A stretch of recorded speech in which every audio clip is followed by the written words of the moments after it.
అందరికీ మరణాత. మోషే సుఖోపవాసములలోని 19వ దినము. అంశము సీనాయి పర్వత శిఖరానుభవము. వాక్యము నిర్గమాకాండము 19వ అధ్యాయము 3వ వచనము నుండి 25వ వచనము వరకు. ప్రార్థన. తండ్రి, నీ ప్రభావ మహిమలతో సీనాయి కొండ మీదకు దిగివచ్చిన తండ్రి, నీకు స్తోత్రములు. నీ మహిమను ప్రభావమును ఈ భూలోకమే తట్టుకోలేనప్పుడు మానవ మాత్రులమైన మేము ఎలాగూ సహించగలము? అయినను నీ ప్రేమను బట్టి, నీ పిలుపును బట్టి, నీ ఏర్పాటును బట్టి మమ్ములను కరుణించుచున్నావు గనుక వందనములు. మోషే వలనే మేమును నీ ప్రభావ మహిమను అనుభవించుటకు నీవు మాతో మాట్లాడుమని యేసు నామమున వందించుచున్నాము. ఆమేన్. పాఠము. సీనాయి పర్వత శిఖరము మీద జరిగిన చరిత్ర ఈ దినము ధ్యానించుకుందాము. రక్షణాపేక్ష గల విశ్వాసులారా, ఈ కథలో సీనాయి కొండ ఉన్నది. కొండ చుట్టూ సరిహద్దున్నది. కొండకు శిఖరమున్నది. కొండ దగ్గర 6 లక్షల మంది డేరాలు వేసుకున్నారు. మనుషులు, జంతువులు ఎవరు కొండ దగ్గరకు రాకూడదు.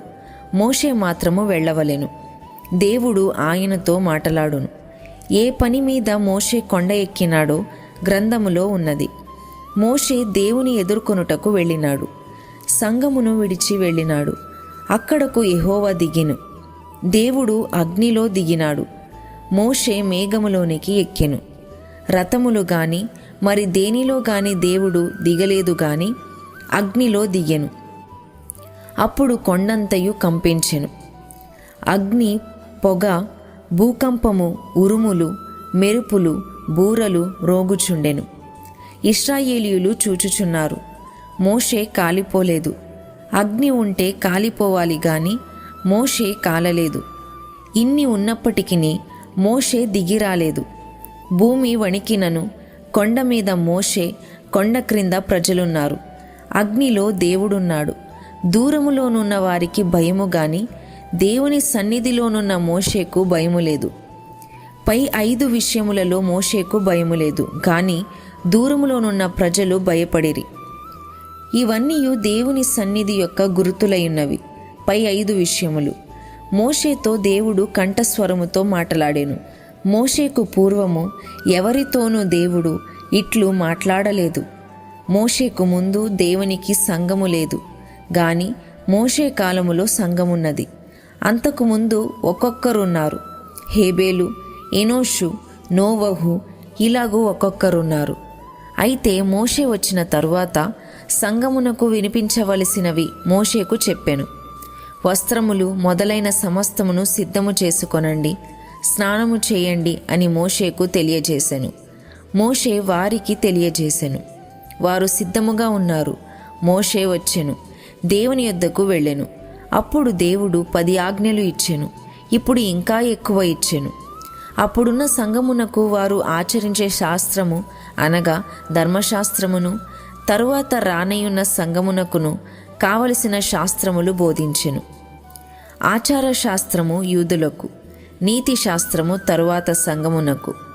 సీనాయి కొండ, నెబో కొండ మీద ఇంకా అనేక ప్రదేశములలో మోషే దేవుని కట్టడలను రాసెను.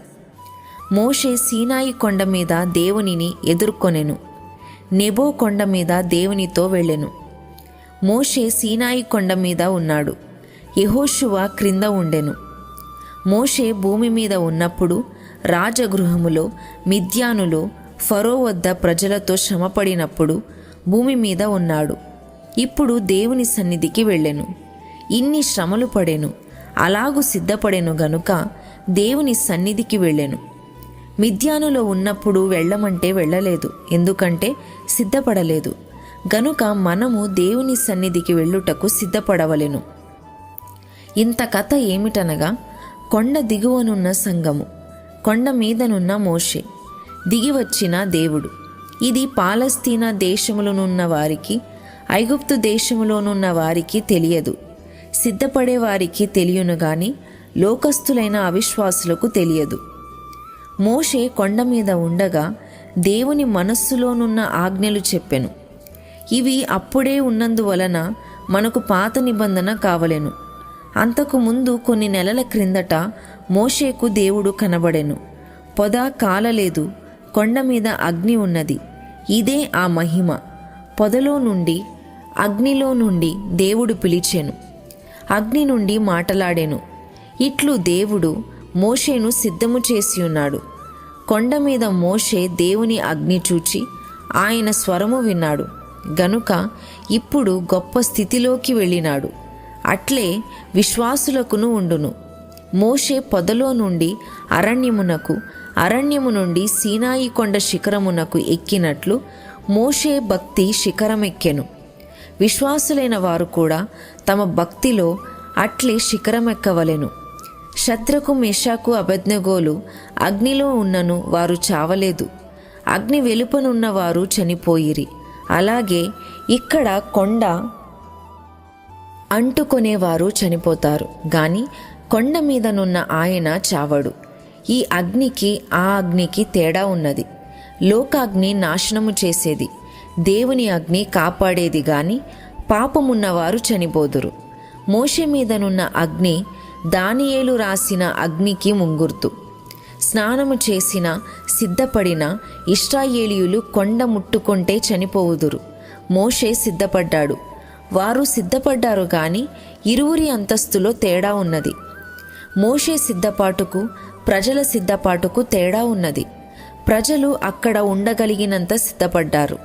మోషే కొండ ఎక్కగలిగినంత సిద్ధపడ్డాడు. మత్తయి సువార్త 25వ అధ్యాయములో యేసు ప్రభువు చెప్పిన దృష్టాంతములోని కన్యకల గుంపులో మొదటి గుంపు వెళ్ళెను, రెండవ గుంపు వెళ్ళలేకపోయిరి. అందుకు కారణమేమనగా విశ్వాసములో, భక్తిలో, దేవుని వాక్య జ్ఞానములో తేడా ఉన్నది. అంతస్తులలో మరియు అనుభవములో తేడా ఉన్నది. అందరూ సిద్ధపడుచున్నారు గాని తేడా ఉన్నది. మోషే సరిహద్దు దాటిన తరువాత దురాలోచన ప్రవేశిస్తే చనిపోవును. ఇట్లు మాటలాడి తిరిగి వచ్చు సమయములో ఎప్పుడు చెడ్డ తలంపు వచ్చినా మోషే నశించిపోవును. మనోనిదానము చాలా కష్టమైనది. తన కండ్లు, తన చెవులు దేవుని వైపే ఉండుట చాలా కష్టము. మోషేకు దేవుని సన్నిధిలోనున్నప్పుడు చెడు తలంపు వస్తే దూది కాలునట్లు కాలిపోవును. ఆ ముగ్గురు బాలురు అగ్నిలో ఎందుకు కాలలేదు? ఆ ముగ్గురు దేవుని సన్నిధిలో ఉన్నారు గనుక, వారు ఆ పనికి సిద్ధపడ్డారు గనుక చనిపోలేదు. మోషే గుడారము వేసినప్పుడు అతి పరిశుద్ధ స్థలములో మోషే దేవుడు ఉండవలెను. అతి పరిశుద్ధ స్థలములో మోషే యొద్దకు మేఘము వచ్చేది. ఆ మేఘమును అంటుకొనకూడదు. ఇప్పుడు భయము పోయింది. ఆ ప్రభువు చనిపోయినప్పుడు తెర చినిగిపోయెను. ఇప్పుడు అందరూ దేవుని సన్నిధికి వెళ్ళుచున్నారు. మోషే నాశనము కాలేదంటే సన్నిధిలో నున్నప్పుడు చెడు తలంపు రాలేదు గనుక, మనోనిదానము పోలేదు గనుక సన్నిధిలోనికి వెళ్ళువారు ఇట్టివారై ఉండవలెను. చెవులు, కండ్లు అన్నీ మూసివేసి మనోనేత్రములు తెరవవలెను. ఏ చెడ్డ తలంపులు లేకుండా చేసుకున్నావా? దేవుని చూచితివా? మోషే వలె ఏకమనస్సు కలిగి ఉన్నావా? ఈ 3 విధములుగా మనము ప్రశ్నించుకొని ఆ ప్రకారముగా ఉండవలెను. మనోనిదానము గలవారు మొదటి గుంపులోని కన్యకలు, నిదానము లేనివారు రెండవ గుంపులోని కన్యకలు. మనోనిదానముతో 1 గంటైనా ఉండలేరా? దేవుని సన్నిధిలో మనోనిదానము కలిగి 40 దినములు మోషే ఉండెను. మనము కూడా మనోనిదానము కలిగి ఉండవలెను. మోషే సువార్తల వృత్తాంతములోనికి వచ్చెను. మత్తయి సువార్త 17వ అధ్యాయము. మోషే, ఏలియాలు ఇరువురు 40 దినములు దేవుని సన్నిధిలో నున్నారు గనుక వారిరువురు జత. వారు కొన్ని గంటలు ప్రభువుతో మాటలాడి వెళ్ళిరి. మనము దినమునకు 1 గంటైనా దేవుని సన్నిధిలో నుంటే కుటుంబమునకు దీవెన కలుగును. ఒకరు 1 దినమంతా ఉపవాసముండి దేవుని సన్నిధిలో నుండిన బలముండునా? శరీర బలము అధికముగా ఉండును.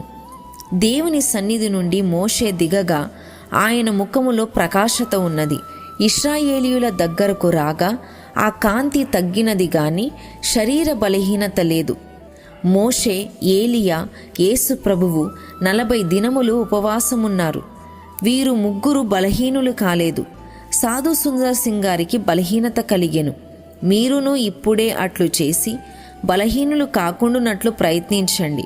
అభ్యాసము వల్ల ఇట్లు ఉండవచ్చును. ఉదాహరణ, ఒక ఆమె అన్నము నీళ్లు లేకుండా 6 దినములు దేవుని వాక్యము చదివి బయటికి రాగా ఏమీ తగ్గలేదు. మోషేను దేవుడు పిలిచాడు గనుక 40 దినములు ఉండగలిగెను. సొంత ఉద్దేశ ప్రకారము ఉంటే బలహీనత వచ్చును. ఇది బైబిలులో రాయబడినది గనుక అధిక భక్తి కొరకు ఈ క్రమము ఏర్పాటు చేయబడినది. ఇట్లు అందరూ ఉండలేరు, ఎవరో ఒకరు ఉండగలరు. మీరు ఉండండి అని చెప్పను, ప్రభువు వద్దనినా నేను వెళ్ళుమని చెప్పను. సీనాయి కొండ పవిత్రమైన కొండ. ఇప్పుడు సీనాయి కొండ మీద క్రైస్తవ బైరాగులున్నారు. మిలిటరీకి వెళ్ళిన వారు చూచిరి. ఇక్కడ ఉండగానే ఇవన్నీ నేర్చుకొని సిద్ధపడి పరలోక శిఖరమునకు వెళ్ళవలెను. ఉపవాసము బహిరంగముగా ఉండకూడదు, శరీర బలహీనత ఉండకూడదు. మత్తయి సువార్త 6వ అధ్యాయము 1వ వచనములో ప్రభువు చెప్పినట్లు మన నీతి కార్యములు ఆయనకే కనబడవలెను. మనము మహిమకు సిద్ధపడునట్లు ఆత్మ సహాయమున మనము ఆ మనస్సు కలిగి సిద్ధపడవలెను. దీవెన.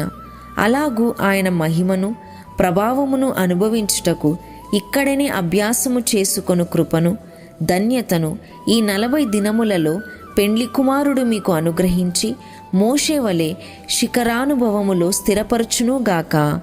ఆమేన్.